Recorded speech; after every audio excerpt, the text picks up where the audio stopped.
Good morning, good afternoon, good evening, whatever time of day it is that you are joining us. Thank you. It's been a long time since we've been back with Rinks and Reality, since Thanksgiving. Travis Quigley here with Paul Trentini, and it's 2026. So, only right, we ring in the new year with a key guest, a phenomenal guest, in my opinion, as we just finished up with LISN, the Suffolk County All Star game, the Nassau County Girls Star game.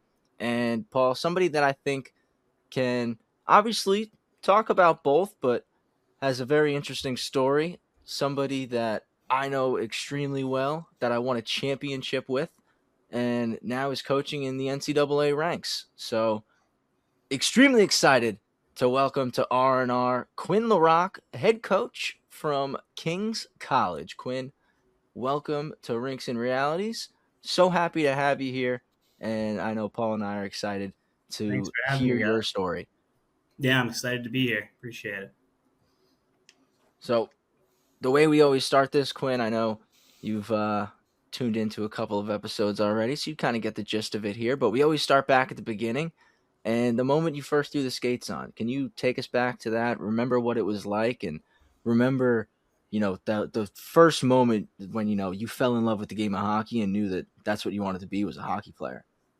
Yeah, I mean, it started really young for me. I must have been 4 or 5 years old by the time I was already in love with it. I mean, my dad is a hockey guy, so he got me into it right off the bat. I mean, I have like a pretty good memory of being real young at the rinks, learning how to skate, holding on to those chairs that you would hold on to, getting Oh pushed yeah, around the ice. And I think like probably from right there, that was it. Like I was hooked. Played my entire life, like mini mites, squirts, peewees with the whole shebang. I think I did figure skating actually to learn to get better at skating while I was real young before I even got into like really playing organized hockey. I think that did like a lot for me. But yeah, and then when I switched over to hockey, I got like a skating coach, Donnie Richardson, growing up, who was phenomenal at the rinks, playing all the house leagues at the rinks. It was just go go go from that minute, man. I mean, my dad was there every step of the way too, so it was really easy to fall in love with the game. yeah. You know what? That kind of just gave me a little bit of chills. You said Donnie Richardson. Donnie was my first coach in mites when I played for PAL. So He was the man. Donnie was phenomenal. He was the man. Rest in peace, absolute Yeah. legend, Donnie Richardson. But yeah, I mean, similar theme is every guest we've kind of had on, myself, like we all kind of fell in love with hockey because the love of the game that our pops had. Right. And it's funny, like we're barely able to walk, and they're like, "All right, put the skates on, Yeah, let's yeah, go, yeah. get out there, Figure it out. figure it out." And like, I think it's cool too that like you're not the first person I've heard that threw figure skates on and did some figure skating to improve their skating skills. So I think that's pretty cool too. That must have been pretty difficult, obviously, because those Yeah, those I don't different have skates, too many right? memories of it. I think I pretty much suppressed them once I realized I was figure skating, not hockey anymore. But now that I'm a little older, I can look back and say that definitely did a lot for me. For sure, for sure. Well, I know whenever you'd go to like a house skate, like a free skate or something, if you were under a certain age, they'd only give you figure skates. Hmm. So I feel like everyone at some point, unless you're like your dad, Travis, where you're just buying your son hockey skates and throwing them on the ice at 2 years old. I feel Right like off the everyone's rip. had their fair share of rounds in a pair of Of figure course. skates at some point. Yeah, I can't say I ever wore figure skates, but yeah, I think that's a fair assessment there, Paul. You know what? And that's the difference between me and you, NCAA and house league. You know, I can't say that I'm a ball hockey I can legend meet you in the middle, so there we go. There you go. though. So again, like you mentioned it a little bit, you're when you first got into youth hockey, I think we all have, those same dreams of we want to play in the NHL. Like I Right. want to be, first line center, number one defenseman, starting goalie, whatever it is. You want to play in the NHL. I'm sure you can say the same, right? Yeah, yeah, definitely. Growing up, that was it, right? Like all you talked about was I'm playing in the NHL one day. I always wanted to play for the Islanders. I remember a very brief stint of time where I was really young and I was obsessed with Martin Brodeur, and I definitely wanted to be on the Devils for a bit. So I remember that was the dream for a little while, but then I snapped back into reality. I was like, all right, I'll play for the Islanders. So yeah, that was the dream up until, I don't know, until you gain enough consciousness to realize what's going on around you, right? So yeah, that was always it. I played a house league up until 10, 11 years old. Then I did a year of travel with PAL, 12U. That was awesome. That was like the peak of it. That was like hockey's everything, everything, everything. And then took a step back actually a year after, and I was playing soccer too. So it was like I couldn't do both at the same time. So I took a step back and I was like, you know what? Like, I'm going to become a soccer player instead. And I tried to almost like separate myself from the game. And it took maybe a year before I realized, okay, this isn't going to work. And I went right back into it, right back into travel hockey, and never really looked back after that. So Yeah, it just hooks you in, right? is it? Yeah, like you try and get out and it pulls you back in, So You kind of walked us in to this next question I have. You say when you gain consciousness, was there a specific like challenge or something that you kind of that hit you in the face, or was it kind of just that same old like day in and day out, like, I just don't know if this is really the path? yeah, I wasn't.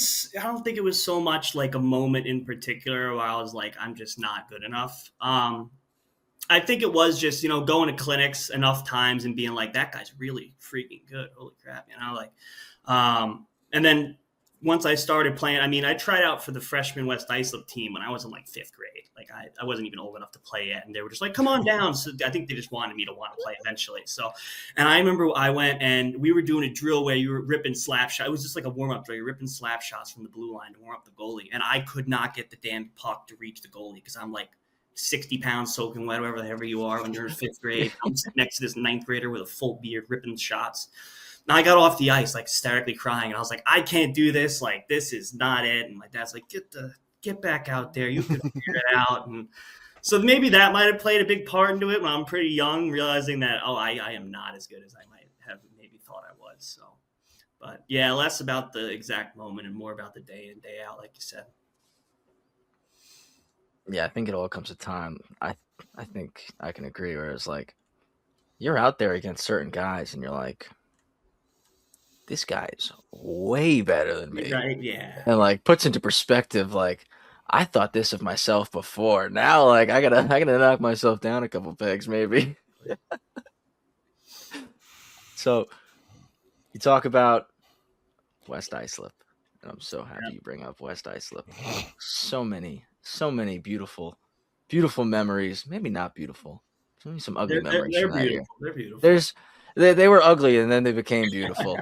um, I think obviously I don't want to speak for you, but knowing you as well as I do, West Islip certainly played a important role in your hockey career and shaped you in I think your path to where you're at now. Just you talked about it a little bit freshman. Now, when you were in fifth grade, talk about kind of how the West Islip Lions program and playing in the high school league kind of helped you in your development and your path. Yeah, so well, I definitely wasn't allowed to play when I was in fifth grade. Yeah, Back then. West Ice was everything. Like, it really was. Like, it made me fall so much more deeply in love. Like I talked about, maybe straying away for a bit. Like it pulled me right back in. I never looked back after that. Yeah, I mean, growing up, so seventh grade we would have been the first year we played freshman. I don't even think we had, Matty Reyes and Nick Holken and the boys in yet. It was great. I played with the Wallace brothers, played with Noah Wild. So we had, Kyle Henshaw, had some good players, some guys that, went on to have good hockey careers. So we were a pretty talented group, but, playing against some other teams like Smithtown and St. Anthony's humbles you a little bit. But just the bonds and the memories I made through playing high school hockey, like any person I ever talked to that had ever been debating whether or not to play high school hockey, like I tell them, like, it is the greatest thing you'll ever have. It is the greatest experience you'll ever have. It's just you and your friends playing hockey, like at the most grassroots point of view you can have on enjoying the sport. So yeah, it was unreal.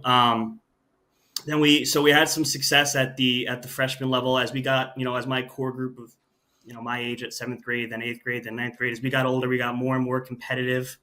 I think it was the first year of JV, when we finally made the championship game. and it was like our core group had gone up together. We finally developed together. We were all starting to play travels. We all got a little bit better.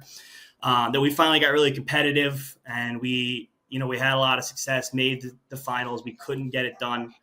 And I just remember thinking to myself, like, man, like this is all I want. Like all I want is a high school championship. Like I love travel hockey. I love all my other sports, whatever. But like I really want to win a high school championship, and especially because we were just all best friends. Like we were inseparable. I mean, we hung out outside of hockey every day. We didn't even live in the same town. Like just such a close group of teammates. So then it was come along junior year, and we had this crazy talented guy come out of absolutely nowhere. We heard some rumors about him. Guy shows up to tryouts, walks me like a dog. Real happy he's joining Mr. Quigley over here. So then we start thinking, yeah, all right, we got a team. We got Ian Wallace and Net, right? We got everybody starting to click. That older group that I had mentioned when I was younger, Kyle Henshaw and the Wallaces, getting them in the same group was awesome. And yeah, I mean, you talked about it was a little dark there for a bit, right? So fortunately, I was injured for that dark part, so I didn't have to go through the dog days. I came back for the glory. It was incredible. That run of winning a championship, and I don't know if you've talked about the whole journey of that before on here or not, but being the 8th seed, barely squeezing in, knocking off the number 2 team in the state, then the number 3 team in the state, and then winning it all against some future Division I goaltender.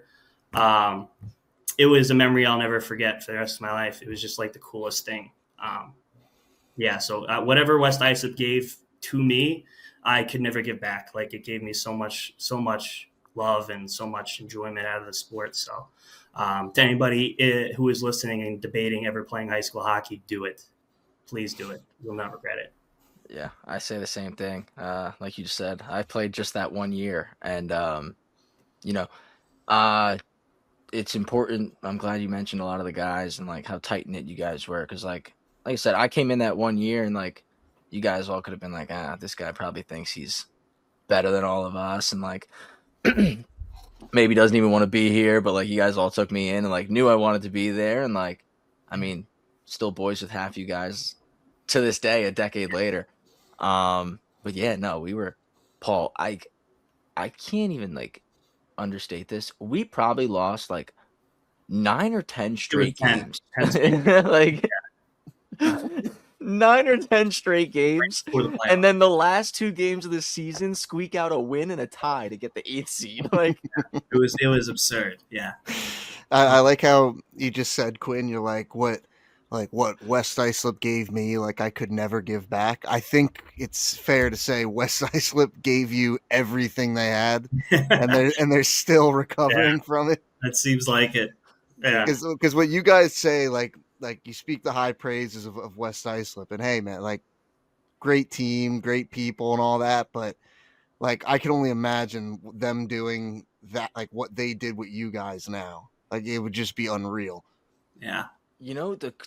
It's kind of like looking back on it, it's like there was an actual buzz around the rinks when it was happening. It was kind of like weird. Like there legitimately was a buzz. Like we beat Smithtown in the first round, and like I actually, when I was preparing for this, Quinn, I was on the Wayback Machine on MSG Varsity, and I was looking at like articles, and there was a Matt Reyes quote in the article from after we beat St. John's in game 1.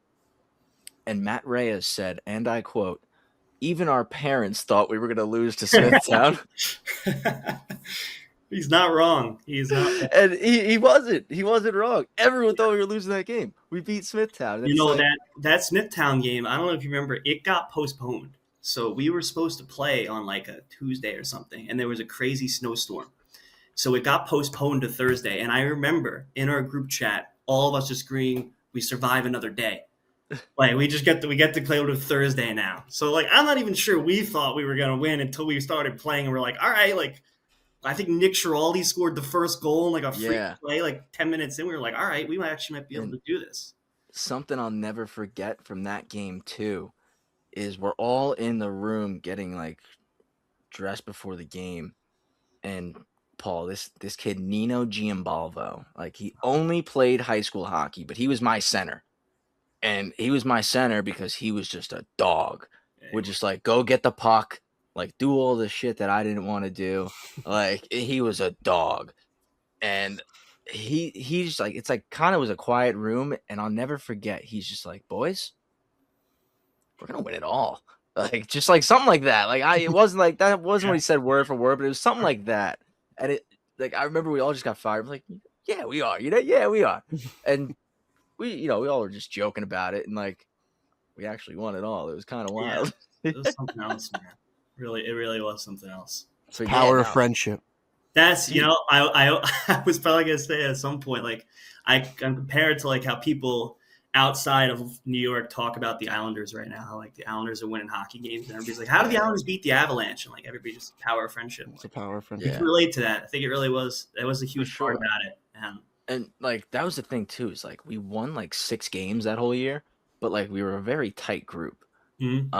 And like Quinn had mentioned as well, like there was like 5 or 6 different schools represented on that one team. It was West Islip, North Babylon, uh, West Babylon, Babylon, Lindenhurst. Shoreham. We had Tretz from Shoreham. Yeah, I'm pretty sure West Islip is like the biggest conglomeration of teams. Yeah, it I was, Yeah, mean, you look at it. You got Smithtown, Hauppauge, like 2 teams. They just put it both in the name. You got Northport, Huntington, Kings Park, Comac, West Islip. They were like, we're not even gonna mess around with yeah. it. Like Just take whoever you just want. West yeah, Islip, and Yeah. it's just everyone. If you go, just go. yeah. No, and like that year, I mean, I can echo what you said, Quinn. Like that year, I'm so happy I played like high school hockey because I know beforehand I was like, I don't want to play high school hockey. It's just whatever to me. And then like I played, and it changed hockey for me. It like made me fall so much more in love with hockey because it was like you said, playing with your friends at a grassroots level. You get to go into school the next day, and you're walking the hall with your buddies, and it's like, Mhm. eh.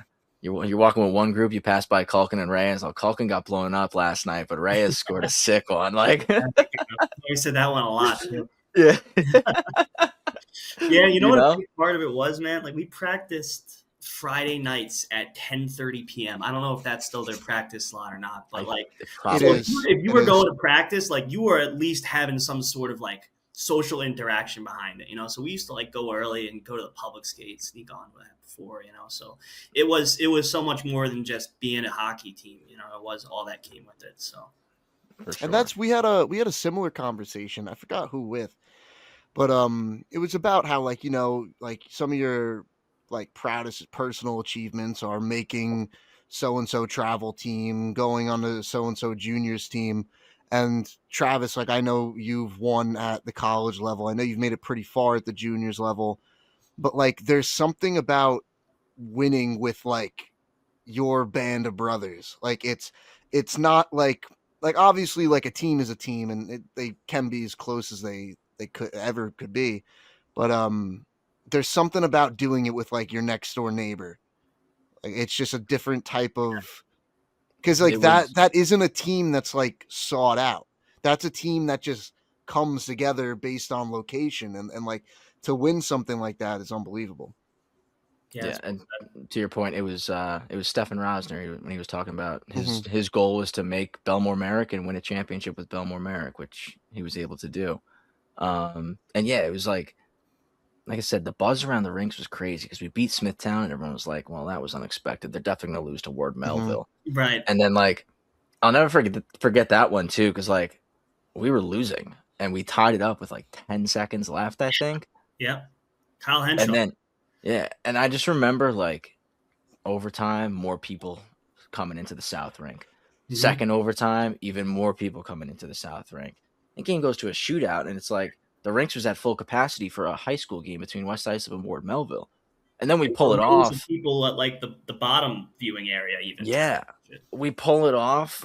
Soupy does the Yakupov celly all the way Yeah, he down the does. sheet, which was I was gonna still say, my I favorite know there's a celebration quote ever. behind that, right?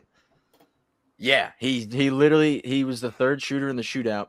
He's going to throw his leg over the boards. Coach is like, Saperdi, you're up. He's going to throw his leg over the boards, and he looks at us and he goes, "Boys, I'm gonna score this goal, and I'm going to Yakupov down the ice, and we're going to Selly to the championship.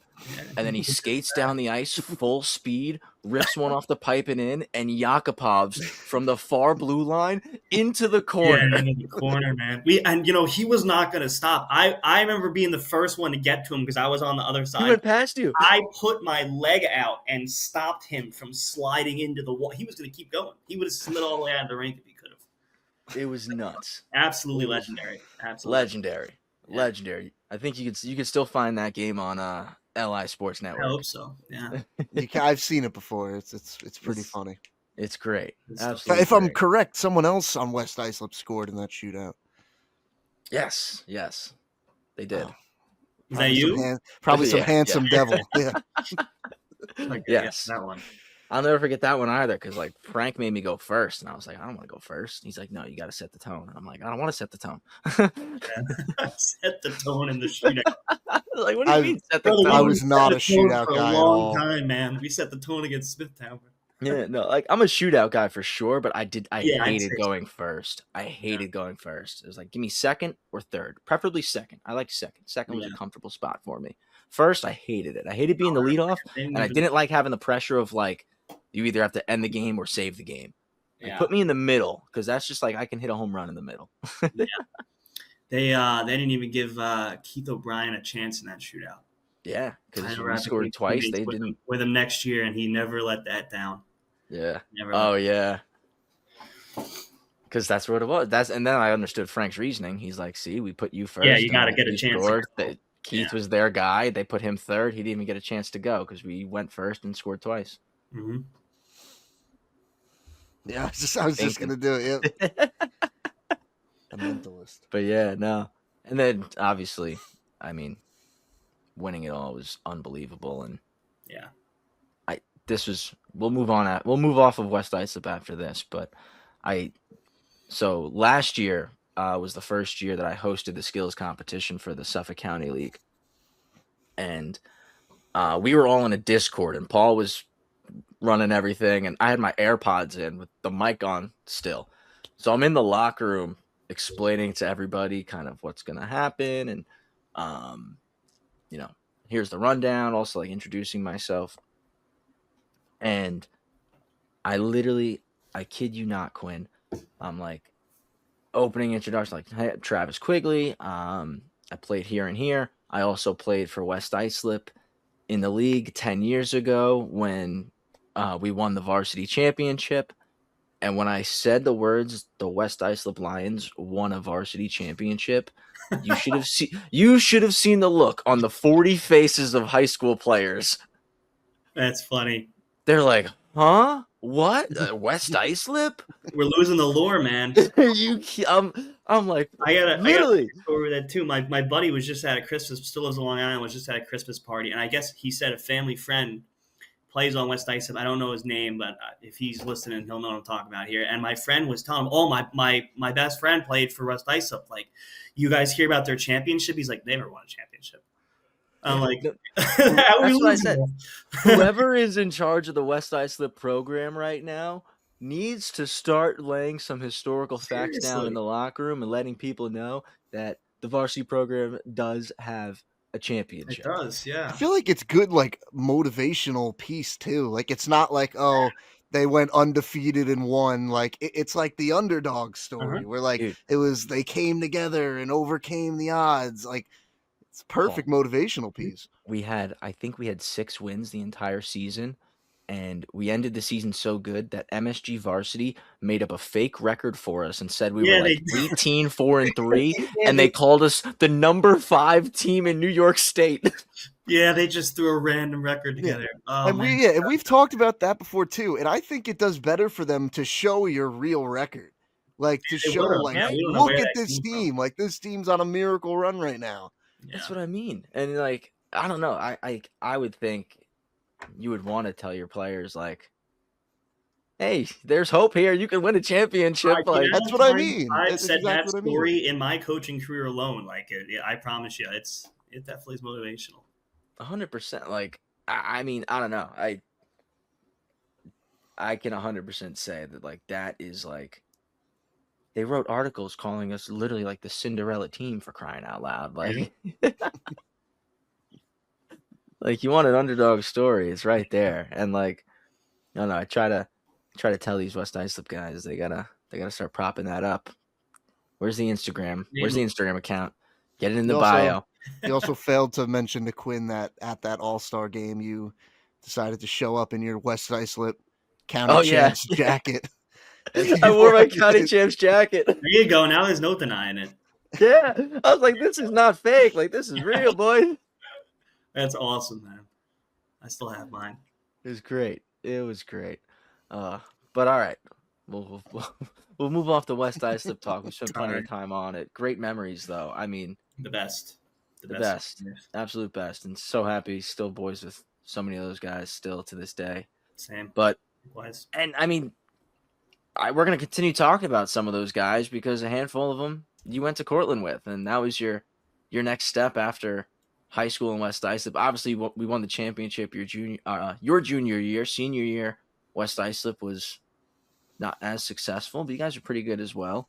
Yeah. And then you had to make that decision of, do I keep playing junior hockey, which I know you did your senior year as well, or do I make the move to college? So what was that decision like? Yeah, so senior year, I did junior Royals, right? So there was still a junior Royals hockey team on Long Island. That was awesome. That was like my first taste. Like I had played AA hockey before that, not even AAA. So that was my first taste of like, this is what it's like to be like a hockey player, not just play hockey kind of thing. You know what I mean? So Yeah, that was an unreal experience. And I just felt, going off of a championship to like a month later, making that high level team and knowing I could compete at that level, to diving really into what it was like being a junior hockey player for you. I just fell deeper and deeper in love with the sport. So I made that decision to try and pursue NCAA hockey. So I did my year in the Met with junior Royals, and then I decided to do community college for a year at Suffolk part-time. And I knew that I'd have credits from high school. If I went part-time, I have enough credits that if I changed my mind later, it'd be all right.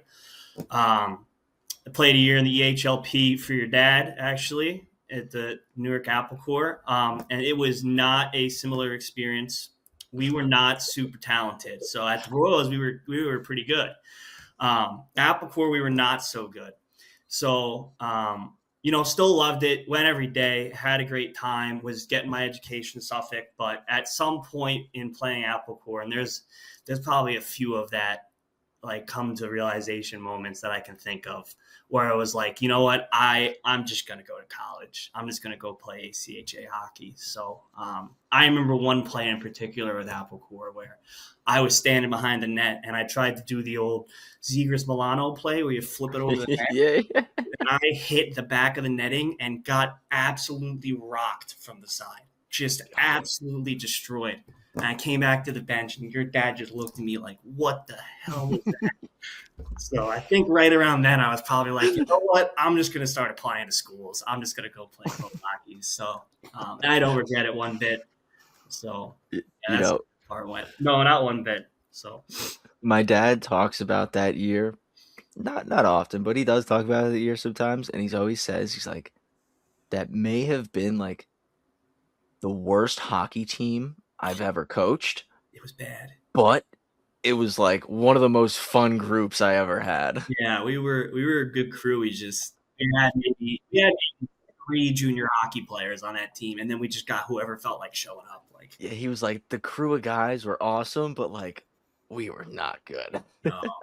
We won our like first game too. So we knew like the few of us that had played junior hockey before playing to Apple Corps were like, we knew what we had. We were like, all right, we're not very good. And then we won our first game. We're like, all right, maybe we could do this. And then we went on like a 20-game winless streak. Like it was brutal. So yeah. I do remember that year when I was playing for the EHL team. You got called up and played a game with us. And oh boy, we don't want to remember that one. I got called up for a game. Your coach didn't even know I got called up. No one told him, I guess. So I show up. I'm not in the line chart. I have no idea where I'm playing. I go to the coach. I'm like, hey, man, like, you guys called me up. Like, what am I supposed to be doing here? He's like, all right, fine, whatever. He throws me in as a forward. I haven't played forward in like 8 years. First shift, I just tripped the shit out of, tripped the guy, tripped the defenseman so blatantly. First shift, get a penalty. They don't score on it, fortunately, but I touched the ice one more time after that. So that was probably another coming to realization of like, it's time. I did it. I gave it. Yeah. So. Yeah, I can't say that at that time Applecore was run that great either. It's definitely gotten better since then. It is what it is. So you made that decision to go to Cortland. Yep. Excuse me. And obviously, like I said, a lot of familiar faces there. So I'm sure that made that transition into college that much easier. And just talk about what that experience was like going through playing your 4 years of club hockey there, and obviously the education aspect and, social life as well. Yeah. So, contrary to maybe popular belief of my friends at that time, I did take decent stake in my education. So I was big into sport management. I did like the whole DECA business club in high school and everything. I was huge into it. And Cortland had a really good sport management program. And I had known some people that had gone and played at Cortland at the ACHA level. And it was Division I at the time, ACHA. So it was still really good hockey. Like everybody that was there had played juniors or played AAA or been one of the better players on their team. So I knew I would still be able to get the love out of the game that I wanted to have and be competitive while getting a great education. So Cortland was just like a very easy choice for me. I didn't even apply to another school. I put all my eggs in one basket. Like, this is where I want to go. Had an unreal time. Like, it's just, I loved Cortland. The hockey was great. We still got to practice 3 nights a week. The team was close. I got to play with some people who are now lifelong friends. Kyle Canny being one of them, who we eliminated when he was playing for Smithtown. He never let me forget that. So, yep. Had a great time. Yeah, played competitive hockey. My first year there, we were a good team, made the playoffs. And then, like a lot of my other teams I had played on, did not get much better year over year. So, other than West Islip, so towards my senior year, it was more of we were just playing, having fun.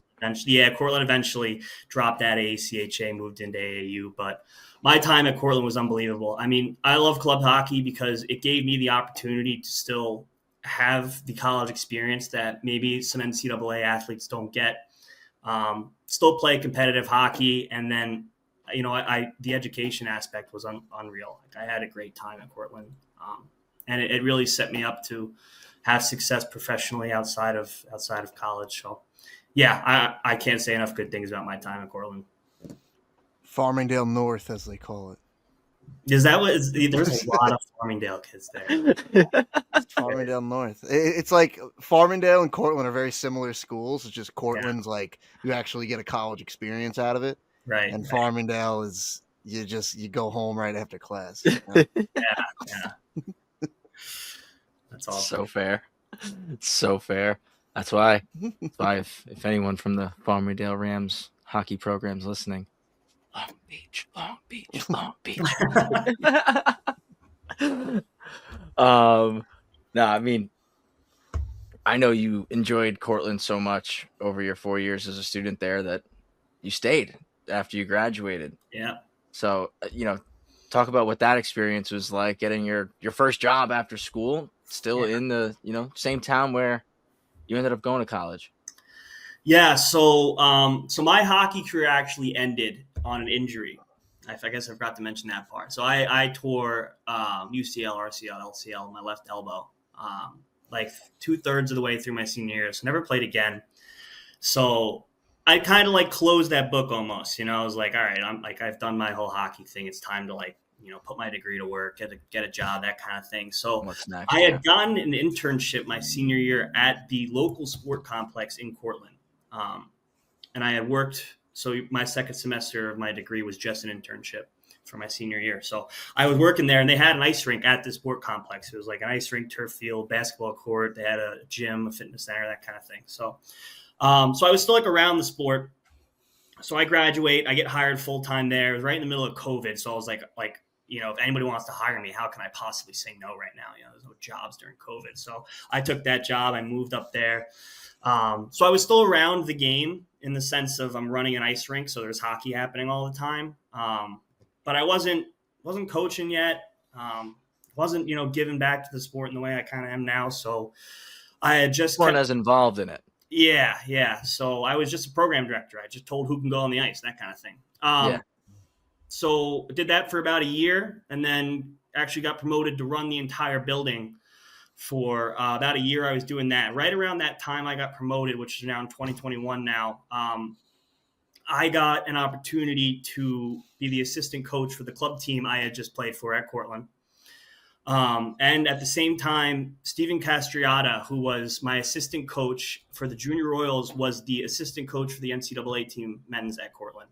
And he asked me to hop on to just help run skills drills once a week. So I started getting into coaching with those two opportunities. And it just started to click. Like, at being away from the sport for only 18 months, and just watching other people play it from running an ice rink, like I realized how much I missed it, how much I enjoyed coaching, how much I just had a passion for being around the game. And it felt like playing to me, like being on the bench for a big win. Like, it felt like playing to me. So, assistant coach in the AAU for a year, volunteer assistant at the men's NCAA level for a year. Fast forward the year after, I got promoted to the head coach for the AAU team, and I quit my job a month later, my full-time job. And I was like, I'm diving in head first. Like, I'm going to do what it takes to be, a hockey coach. I want this to be my job. I can't do anything else. I love it. So for that 22-23 season, I was the head coach of the AAU team. I was an assistant for the men's NCAA team at Cortland. And then I also coached high school, because the thing they don't tell you about trying to become a hockey coach is they don't pay you very well until you're good at it. So I had to work 3 different jobs. I was, barely getting by, like just trying to do what I had to do to learn more and be around the sport more and get more opinions on how to do things and different ways to run systems and different ways to build culture. And I was just hockey that entire year, driving between different rinks, coaching different teams. So it was awesome. Like, it was a dream come true for a guy that just wanted to coach hockey. So yeah, did that whole year, had a lot of fun. We were chatting about the Farmingdale game earlier. I'll never forget that one. We were down 6-0. I had everybody I went to high school with went to that game. Family was in the stands because we were down on Long Island. We come back all the way down 6-0, make it 6-6, losing overtime. But that game was a blast. So I had an unreal time coaching club. And then still getting that experience being a volunteer coach at the NCAA level of learning how to run an NCAA team and, how much more invested you have to be as a coach to make that work. So right towards the end of my club season, I kind of realized club might not be my end goal. And I wanted to be, coaching at the NCAA level. So I was kind of bought into doing another year of learning. So I didn't apply for any jobs. I was going to, take on more responsibility with the NCAA program. I was now their operations manager too, so I was going to do some of that stuff. And I get a call from our men's head coach at Cortland, and he says, our women's team, they cannot find an assistant coach. He's like, they interviewed like 10 people. They don't like any of them. I think you'd be really good. You should apply for it. So I went ahead and I did that. I was really reluctant at first, like growing up in Long Island 10 years ago, girls hockey wasn't super prevalent like it is now. It's growing so fast. But so I was never really exposed to girls hockey too much. So I was like, I don't even know like much about, how it's played, the level in which you played, the relationship aspect of building a culture with a women's team.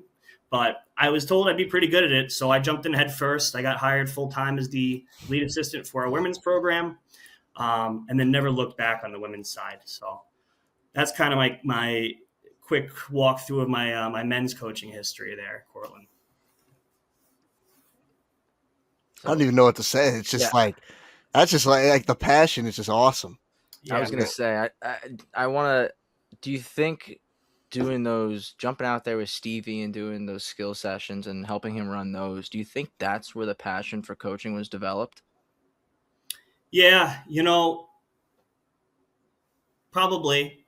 I think just like my first day, because I didn't play NCAA hockey, like I said, so it was like I watched games before, but you never really realize how much goes into it until you're a part of it. So like my first practice there, it was like a wow moment. It was like, oh my gosh, like these guys all live and breathe this sport. They're all incredibly dedicated, on the ice, off the ice. The coaches have great relationships. The coaches know what they're talking about. Every rep was like as intense as it can possibly be, and it was never like that in club. Like everybody's just out there to get better every single second, and it was just like it was infectious being around it. It was like I want this. Like I want this high level of commitment to the game that I had not been around previously. So, yeah, like I saw Steve, I don't know, maybe a year ago. He's over at Hamilton now, and I said, like, thanks, man. Like you got me into, like, I never thought I was going to be a full-time hockey coach. And the opportunity you gave, just shoot me a text asking me to help out, turned into an entire career for me. So I'm eternally grateful for that opportunity. That's sweet. And you forgot to mention this, but after you did make that transition over to the women's side with Cortland, you got a ring out of it. Yeah, it came with some perks. That's for sure. It came with some jewelry. It did. So that team was, I mean, oh man, they were a good team before I got there. Like, was that your first season as well? Yeah, with it was. So they were a good team. They had made the championship 2 years prior. Couldn't get past SUNY Plattsburgh, who was a 7-time national champion. At one point, held 1/3 of the entire national championships at the Division III women's level. So they were like the juggernaut, left like trying to get past them. So, so switch over to an already good team. I fell in love with the job immediately. Again, even on the women's side, I thought it'd be so different. Like it wasn't. The game's played the same way. The athletes are just as committed. It was like a seamless transition for me. I absolutely loved it. But yeah, we were a good team. We are a real good team. So we were nationally ranked throughout the entire season. We had a couple of really big wins right out of the gate that got us the recognition nationally to remain in the top 15 poll the entire time. But yeah, in terms of the ring, we had lost the season series to Plattsburgh 2-1. We played Oswego State in the semifinals, and it was a real tight game. We squeaked out by 1 goal. But there was like just a feeling around the team walking into the championship game of like the core group that they had, like of their upperclassmen, their seniors, had brought that program to like heights it never thought would reach. Coach Rick Filigera, the head coach there, his first year at Cortland, they had 2 wins. And within 6 years was my first year, we had 20 wins. So like that core group had been like through the mud almost per se to bringing them to like even in the conversation of a championship, let alone a nationally ranked team. So there was this like feeling around the team of like, yeah, like we're going to do it this year. The 100% we're going to win this year. Like this is the group. This is our last chance. We got this. And yeah, we went into overtime that game. And never forget, we had just won a face-off draw on their end. And a girl that had 1 goal the entire season, maybe, just ripped it 5-hole, like 360 off a face-off. Goalie wasn't ready, and that was it. That was the ring. The ring I never got as a men's coach. I got my first year as a women's coach, so it was a great feeling, man. It was. Maybe it's a sign. Yeah, right. At that point, it's like, all right, this is what I meant to do. But yeah, it was awesome. And I mean, girl with 1 goal scoring the game winner kind of reminds you back of the West Islip days.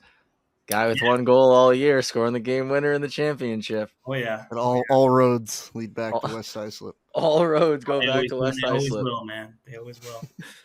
No, I mean, that's obviously unbelievable being able to step in first year winning a championship. And I know also you were part of that Cortland men's side, what they had built up to also became a SUNYAC championship as well, a nationally ranked team. Yeah. Paul's mate from high school, Anthony Bernardo, scored the game-winning goal in that one. And we talked about that before. So I mean, like you kind of had your hand in building up that men's team, and also you got rewarded for it on the women's side too. Yeah. The funny part about that, so they were also playing against Plattsburgh, so we were playing back to back. So we had scored right in front of where their the men's entire team was standing. So it was like we were celebrating with them. We start driving back. We had to leave. Like the bus company wanted us to get out of there, so we couldn't stay and watch their game. But we're watching on the bus, and they won the exact same way. They won in overtime in Plattsburgh at the same score. So it was 5-hole goal. Yeah, it was an unreal day to be a Red Dragon. That's for sure. Love that quote. Yeah. But now switching gears to You're the head coach now of King's College NCAA D3 women's team. Mm-hmm. If somebody is to watch one of your games, what do you want them to take away from that? Like, what do you want them to see in your team? Yeah. So there's a word I like to use a lot, relentless. So I always like our team, like all of my systems are on us eliminating time and space, are on us playing fast, playing hard. We roll our lines. Like, so I just, where we found a lot of success at Cortland when we maybe weren't always the most talented team is that, and if you asked another player from their team, why was it hard to play against Cortland? They would always say they just never stopped coming. Just over and over again. They're running it down your throat. They're moving fast. They're finishing plays. They're just, when you talk about how to define hard to play against, to me, it's being relentless. So that's what I would always like someone to take away is that we just don't give up. We don't stop playing hard. We don't give you any room to breathe, and we're relentless. Kind of like the way you played. Yeah, right? Thanks. No, and I think I've kind of realized that players, when they become coaches or whatever it may be, they always bring a piece of, their game, and also I think what other coaches have instilled in them. I mean, you've talked about it a little bit. You have brought a little bit of what you learned over at Cortland to now your head coaching role at Kings, and just through you're obviously still a brand new role. You were just hired back early part of 2025. What's that transition been like one semester down of being, okay, I was lead assistant at Cortland, now I'm the head coach at Kings. What am I taking with me, and how am I going to make this my own? Yeah, so I think the big thing is when you're an assistant coach, especially coming into a program that's had the same head coach for a while, there's an established culture, right? And you're there to add to the culture, but you're not there to change it. And, when you're a head coach, it's the opposite. You're there to change the culture. I was brought in to create what I envision a hockey culture should look like for a program. So the biggest change is everything. You used to be able to look to someone else. Hey, how do we do this? How should we approach this? How do we handle this so that this is the precedent we set? Now it's all on you. Like, now the things that you want to see happen need to happen because you want them to happen, not because someone else did it for you. So the biggest change is establishing a culture that's going to be consistent, positive, advantageous to your players, and a place where they can really grow. So, and I think that's one thing that was lost on me as a player growing up is the significance behind culture. And, we talk about the power of friendship with West Islip. Like, by no means were we the most talented team. All roads lead to West Islip. But we had culture. Like, we wanted to be on the ice together. We wanted each other to succeed. We had fun on the ice. And then I go to Cortland. By no means were we the best team. We were not the most talented team. We didn't beat teams by walking people and going bar down. It was by being relentless. And it was because we had a strong culture. So now coming to Kings, it's all about, how can we build that here in such a short amount of time too? How can we take the good from what we maybe had in the past, or change the bad from what we maybe had in the past? And it really is. It's all about culture. Yeah, I mean, we've all been around this game for so long, and I think culture is something that's overlooked so often. Yeah. So I think you, as a young head coach, having the ability to focus on it so evidently as you are, and put it at the forefront, and understand, like, if I am going to build a program and be a successful head coach, culture is going to be one of my biggest priorities and focuses. I mean, you talked about it. We've seen it. What good culture leads to. You don't always have to have the most skilled players. Mm-hmm. If you got a hardworking team and the right mix of players that create a good culture, you're going to go pretty far typically. Yeah, 100%. And what excites you the most about the future of King's College's hockey program? Excites me the most. That's a good question. Well, from a selfish standpoint, it's the opportunity to build my own thing. Your whole life, my whole life, coaching so far has been coaching the team that was given to me, or coaching the players someone else put a team together with. Even at the club level, it's there's not so much recruiting at the club level. So I was only head coach for 1 year. It was the team that was there. There's the team I was going to coach. So on a personal level, it's the opportunity to the players I'm going to be coaching from now on are the players that I sought out. I wanted to be a part of my program, and I brought in to play for me. So that part really excites me, especially being a kid, always growing up and thinking I wanted to be like a GM at some point. Like I kind of are a GM now, so that part's pretty You're gonna cool. say, like, were you one of those NHL franchise mode guys who Oh were just yeah, like oh ripping yeah. seasons? That and 2K, 2K lived and breathed that stuff. When I got the job, my brother texted me, "You've been training for this in 2K your entire life." So, but that part of it's really exciting. Um, on a more large scale, I guess, like it's a great school. It's in a great location. Program's really well funded. We've got a brand new AD. We've got a brand new women's hockey coach. We've got a brand new men's hockey coach. There's a lot of change happening. This program has the opportunity to be a winning program, and I think I'm excited to just be a part of that wave of wanting success at Kings. So, And I think the great thing about the situation you're in is that you always find a special group of players that want to be a part of a change, want to change want to be a part of changing a culture, want to be a part of changing a program and helping, quote unquote, turn it around. And it has obviously you're in the process. You're still mid-season, but obviously in the process of kind of building out your first ever recruiting class here. Is that kind of something you're looking for? Is players that are eager to be a part of something like that? absolutely, it really takes, and whether it's a good thing or a bad thing, you can right off the bat chop the amount of players you can look at in half when you're a program like Kings, because it takes a certain kind of person to not want to be on a team that is going for its third straight championship or is borderline ranked or has a history and is just looking to get back to that. We have none of that. So right off the bat, 50% of players are like, that's great, but I'm not interested in that. So you really are trying to find the players that want to be there for the reasons you need them to be there for, which is to invoke change. I'll use a player as an example we have committed for next year. She's a goalie, and I always do a Zoom call as our first point of contact with a recruit. And in our Zoom call, we're just talking about her team. We haven't even really gotten into my philosophies yet. And she's saying, yeah, I was on a really good team last year, but I didn't get enough shots. And it just wasn't all that fun to me, even though we were winning. So I left that program and I went to a worse team because now anytime we ever win, it's because we had to work harder than them. And right from that moment, I was like, okay, please come to Kings, because that is exactly what we're trying to do here, is overcome adversity every time we want to get better. And don't get me wrong, I would love it to the point where my goalie doesn't have to take any shots because we're killing people. That'd be great, right? But with where our program's at right now, that's what I need. I need the people who are like, I want to overcome adversity. I want to be part of building something.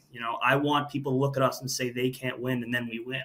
So 100%, that's a really awesome question. And yeah, it does definitely require a certain kind of person to want to be a part of something like this. Yeah. I mean, you look at it again, like some people are willing to just look at things surface level, like you said, look at a program's history, look at maybe what their record is in a particular season. Maybe they have a friend that went there and they're like, I'm going to go there too. But it takes, I kind of was part of it at Southern New Hampshire, where it was like, we're changing the culture here. We're changing the view of the program. And are you going to be bought into that or not? And like you said, when you have a group of people that are bought into that, something special It happens. makes it so much more special, man. It really does. It's I can firsthand say at Southern New Hampshire, we won a championship my freshman year because we had 13 freshmen on the team. Like, you would think 13 freshmen, that's a lot of turnover onto one team. But we all came together, underclassmen and upperclassmen, and we were like, you know what? We're going to change the culture. We're going to change the way this program's looked at. Like, I told this story as a senior to the freshmen. Like, when I went into school at SNU, like the first meeting we had as a hockey program, the assistant AD came into the room and basically gave us a warning on the first day of school about our behavior, about like things we're doing on campus, whatever. On the first day of school, we haven't even barely unpacked my bags yet. And like, this is my introduction to the program. This is my introduction to school. Like, what did these guys do before I got here? You know? Um, and then like I always said, like my senior year, I remember it was like we always, senior night, we had a tradition where everyone would get a senior speech in the locker room. And I remember like I looked around the guys, like it was like, what are you most proud of? And like I looked around at all the younger guys. I'm like, do any of you guys know Tom? None of them knew Tom. And I'm like, there's a reason you guys don't know Tom. It's like Tom came in and spoke to us on day one when I was a freshman about our behavior, this, that, and the other, and how essentially the culture of the hockey program was shit. And I was like, you guys don't know Tom because we changed the program. And like, that's what I'm most proud of. It's like, yeah, we won a ring and I'm super proud of that. But like, we changed the way this hockey program is viewed on this campus. And that means something, you know? And like, we got the championship because we were all willing to buy into changing the culture. Right. That's simple as that. Yeah. It's everything, man. It really is. And honestly, like, I know you mentioned before, like you went full send into this coaching career. Could you even imagine what you would be doing if you weren't coaching? Someone asked me that a little while ago, actually. Knowing me, who the heck knows? Like, I would have been doing something random probably. But like when I was running the ice rink, I was loving it. So I was like, I'm probably just, you know what? I think I went to UBS Arena for the first time, and I was like, you know what? I'm going to run this place one day. That's what I'll do. So I probably would be still running some random sport complex somewhere, working facility management, that kind of thing, I would think. But thank God I'm doing what I'm doing, man, because it's the greatest job in the world. Yeah, and like I said, you mentioned it before we started recording, but being able to have the opportunity that you have right now, like I know you said it, how grateful you are, and like obviously we know it comes with its bumps and bruises, but like being able to be a head coach of an NCAA program's got to be a pretty cool thing. Yeah, it is, man.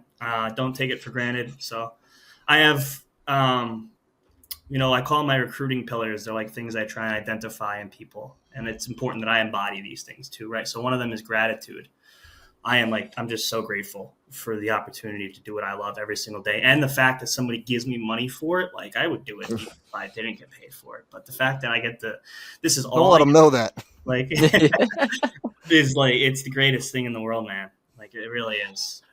Yeah. I mean, dude, obviously I've known you for a long time and so happy for your success. And like, obviously I know that it's going to take some time, not too much time though, because you're going to get the right players in. You're going to build your program the way you see fit, and there's going to be a lot of success for the King's College women's hockey team when you're at the helm. Just a few more questions before we wrap things up here. First, again, I kind of just, for anyone, any of our viewers that are tuning in, what advice would you give them in both their hockey path? I think you have a unique journey, as you mentioned. I think you gave great advice earlier in terms of high school, but maybe somebody that's on that path like you, playing junior hockey and don't know whether they should continue pursuing for NCAA or transition and go to the club level. And then also any advice you could give for anybody that might also want to pursue the same path as you down the coaching level. Yeah, good question. So I'll answer them separately. For the player aspect, I got kind of two parts to it. So first one is, and this is mostly for younger and parents maybe that are listening, is it's meant to be fun. I think there's been a real wave of push at the younger levels of now needing to play 100 games in a season and travel across the country to play the best teams at 12 years old, and needing to be on the ice all summer and not play any other sports and just dedicate your entire life to it. And I promise you that is not necessary. Like, it really isn't. The sport needs to be fun. If you're absolutely loving it and come summertime, you want to play lacrosse with your friends or something, go play lacrosse with your friends. Like, don't sacrifice your entire life to be a hockey player, because that part will work itself out if you want to be a hockey player. So always make it fun. And then maybe on the older level, like you asked, like at the junior level, if you're trying to be, maybe an NCAA player versus a club player versus maybe giving it up, whatever that might be. And I talk about this in any recruiting seminar I ever do. Be realistic. Like, you need to be self-aware and you need to be realistic, because I see so many players that deny opportunities to go to schools that they would be a great fit for and they would have a great time at, because they have these envisions of being a Division 1 player, or they're a club player and they think they're a Division 3 player. And so they hold out forever, they miss their opportunities, and they sign on to a program they're never going to play at, and they ride the bench and they only practice, and they don't realize until it's too late that they had something great in front of them and didn't. I could have done that. Like, I 100% was trying to do the NCAA route, and I could have said to myself, no, like, I'm going to play NCAA hockey, and I could have gone to a low-end D3 school, and I could have made a roster, and I could have never played, and I would have fell out of love with the sport and not wanted to do it anymore, and I wouldn't be where I am today. But I was realistic and said, I want to go play club, and I got a ton of playing time. I made friends for the rest of my life. I enjoyed the sport. So being realistic and being self-aware is incredibly important in the recruiting process. And figuring out where you want to be, because you don't want to close doors that could potentially be the best thing to ever happen to you. So be humble, be realistic with that stuff. Yeah, I think that's awesome advice. That's super key. And it's then, not easy either. Not easy. I think we'll all put our hands up and say it's not easy to look in the mirror and be like, maybe, I have to change my view of myself or my gameplay or whatever it may be. It's not easy at all. yeah. But I think once you are able to do that, and it rounds out your expectations, and like you said, can help you find that proper fit for you. Yeah, and that's the best way to put it, is the proper fit, the right fit. And for many people who might be listening to this, might say, nah, I'm good. I'd rather be a low-end Division 3 player that just gets the practice so I could do it. But for a large majority of people that I have known that did do that and then regretted it and transferred later, all of them would have said, I should have just done that in the first place. So then the second part of that, anybody that might be looking to coach, the best advice I can give you is have an open mind. It's coaching is a copycat profession, and you are always learning from people. Always. Like I talked about, when I first got into it, when I decided I wanted to do it, I took every job I could. One, so I could afford to do it, but two, because I needed to learn. I learned from high school coaches. I learned from club coaches. I learned from men's NCAA coaches. I learned from women's NCAA coaches. I went to USA Hockey Development Camp in Ohio this year, and I learned from prep school coaches. I learned from prep school assistant coaches who had just gotten into coaching, who might have had something to say to me that I never thought about. Well, I never really thought about looking at it that way. So having an open mind and just understanding at all times, no matter how high up you get, you don't know everything. Like, you could get John Cooper on this call right now, and he would say, yeah, I'm going to learn something at the Olympics this summer. Absolutely. So, just open mind, and do the dirty work until you don't have to do it anymore. Yeah, I mean, I definitely know that coaching, one, not easy, but it's also a grind. Yeah. And like you said, you got to do the dirty work to achieve success, and build a team, run a practice, run systems, coach a game, deal with the chess match of a hockey game, and Yeah.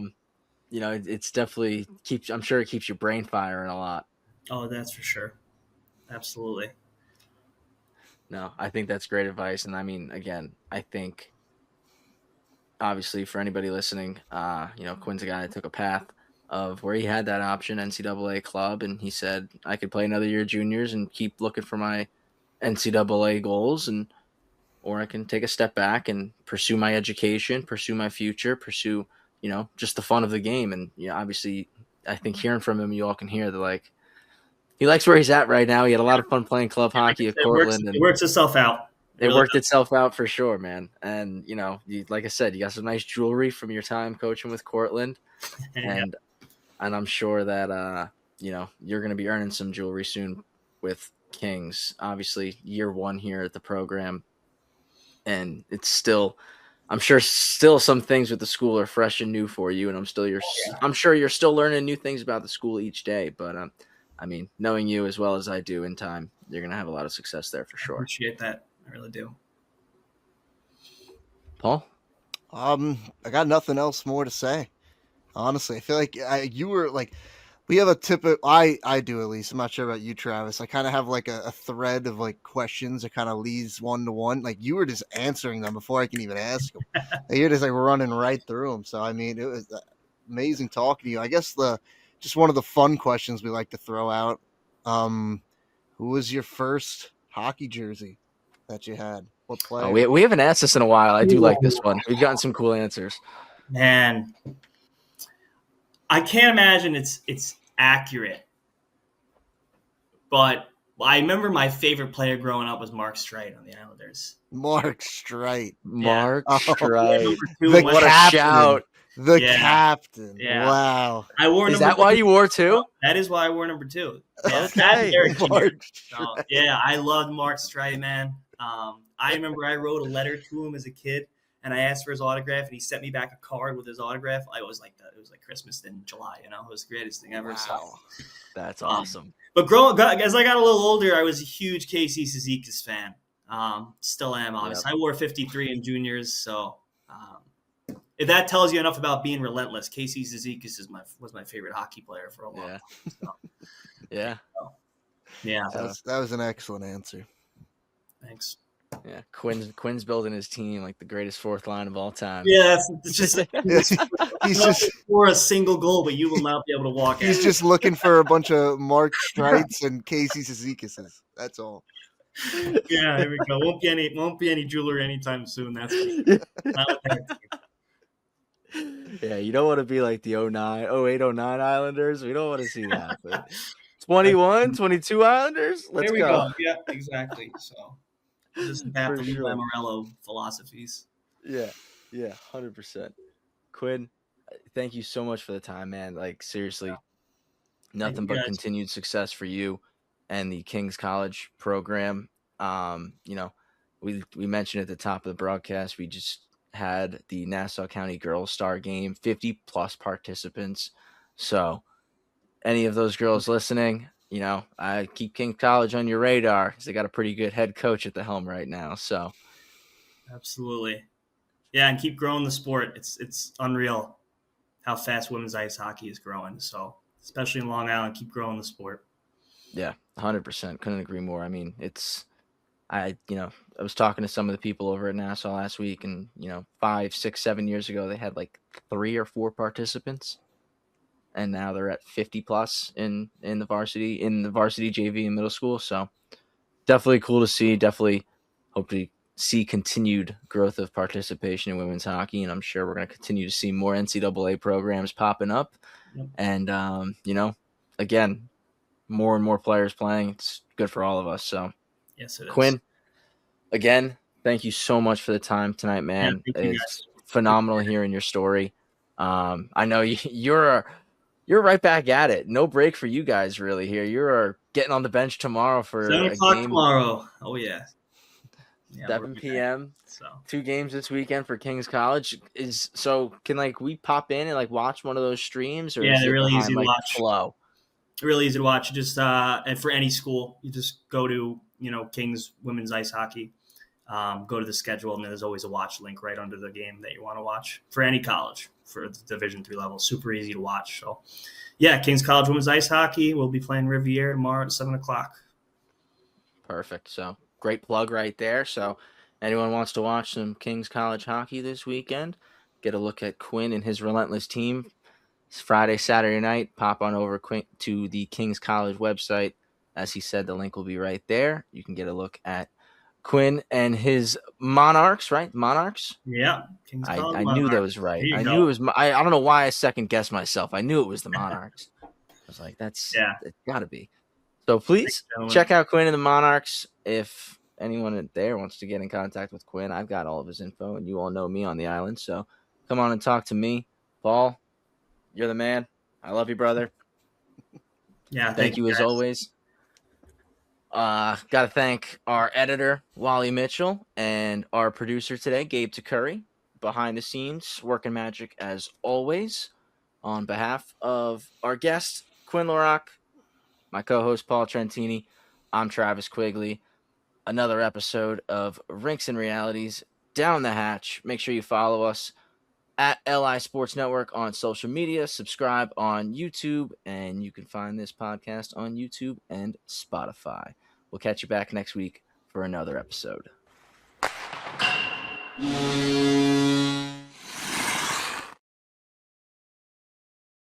Of course, I would love to give my perspective. This matchup it's the matchup in my opinion of Suffolk. I think it's the two most powerful teams